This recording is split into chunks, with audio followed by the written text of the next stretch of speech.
How long have you been working with Fieldgate? We've been working with Fieldgate for approximately 13 years. We started with our first project in Velour Woods in Vaughan and have carried through, and I would say, over 15 to 20 projects since then. So it's been a long history so far that we've had with them, and we've had a great working relationship with them since then. What is your firm's design philosophy? With a community, it's a totally different way of designing because you are designing a large tract of land and you're designing the homes to fit on that land, and they have to become a cohesive whole. So it's a totally different approach, but the approach we normally take with designing homes, with any type of development, is to make it livable. And what that means basically is we look at it from several different approaches. We look at it being practical, functional, is it current, and when we design it, we look at it, could we live in that home? When we're producing the plans, we look at it as we're doing a mental 3D walkthrough in the plan. So we want to make sure that the plan we're working with really does work in real life, not just on a piece of paper, that everything works as a whole, that the rooms flow to each other. What sets Fieldgate architecture apart?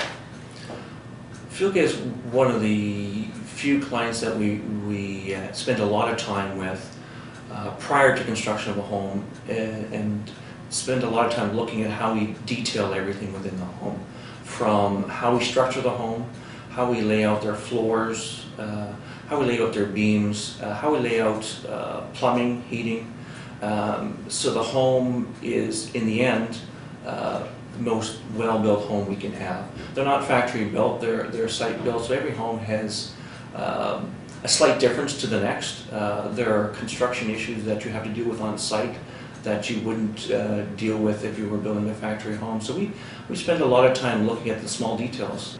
What are the current market trends? What we find more and more is the plans are more open than they were in the past. Like you said before, the space, the kitchen, breakfast, family room, it's really the hub of the home. That's where everyone wants their space. That part of the home is very important to everyone, so we take a good time to take a look at that and make sure it functions well. You'll find more bathrooms in homes. 9-foot ceilings are basically a standard on ground floors now. Before they were options, they were upgrades. So we're trying to make the space, the volume, it feel more open and more spacious. That's the major trend you'll see differently now than before. As well, recessed garages. Typically before, garages were always protruding in front of the home. The front door was set farther back. Now we generally pull the front door forward, porches forward, creates a better street atmosphere. You're talking to your neighbors more often, you're out in your front yard more often than you were before, so that creates a whole new feel to a community. What's your favorite thing about your job? It's not boring. Every day's different. Even though we're designing communities and we're designing a lot of single-family homes, a typical type of product that you might think is repetitive, it's not. Every home is different. Every community is different, and I like the variety that comes out of that.